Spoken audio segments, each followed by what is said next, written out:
August கொடை, August நன்கொடைன்னு சொல்லுவாங்க. தனிநபர் சத்தியாகிரகம் அப்படின்றது வந்து அரச பிரதிநிதி லின்லித்கோ பிரபுவோட ஆகஸ்ட் கொடைக்கு காங்கிரஸ் கொடுத்த பதிலடி.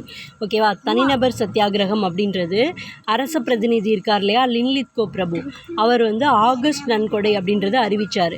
அந்த ஆகஸ்ட் நன்கொடைக்கு நம்ம காங்கிரஸ் கொடுத்த பதிலடி தான் வந்துட்டு தனிநபர் சத்தியாகிரகம் அப்படின்றது. இவர் லின்லித்கோ வந்து ஆகஸ்ட் நன்கொடை அறிவித்ததும் இவங்கெல்லாம் தனிநபர் சத்தியாகிரகத்தை சொல்லிட்டாங்க. அது சரியா இல்லைன்ட்டு. லின்லித்கோ பிரபு 1940 ஆகஸ்ட் 8 அந்த ஆகஸ்ட் கொடைக்கு வந்து ஸ்டார்ட் பண்ணார். ஓகேவா?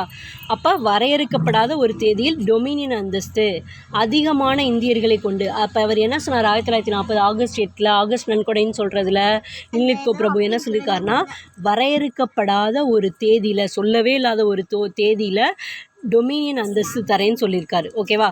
அதிகமான இந்தியர்களை கொண்டு, ஓகேவா, அதிகமான இந்தியர்களை கொண்டு அரச பிரதிநிதியின் குழுவை விரிவாக்கம் செய்கிறது, நிறைய இந்தியர்களை வச்சு செயற்குழுவை விரிவாக்கம் செய்யலாம் அப்படின்னு சொல்லியிருக்காரு. இந்திய உறுப்பினர்களை கொண்ட போர் ஆலோசனை குழுவை உருவாக்குதல், போருக்குன்னு சொல்லிட்டு ஒரு ஆலோசனை குழுவை உருவாக்குறோம், அதில் இந்தியர்களை உறுப்பினர்களாக இருப்பாங்கன்னு சொன்னார். சிறுபான்மையினரின் உரிமைகளை அங்கீகரித்தல், சிறுபான்மையினருக்கான உரிமைகளை அங்கீகரிப்போம்னு சொன்னார். போருக்கு பின் இந்திய மக்கள் தங்களுக்கென்ற ஒரு அரசியல் சாசனத்தை இயற்ற உள்ள உரிமையை ஏற்று அதற்கு எதிர்காலத்தில் வாய்ப்பளிக்க உறுதியளித்தல், இது எல்லாமே அவர் சொன்னது.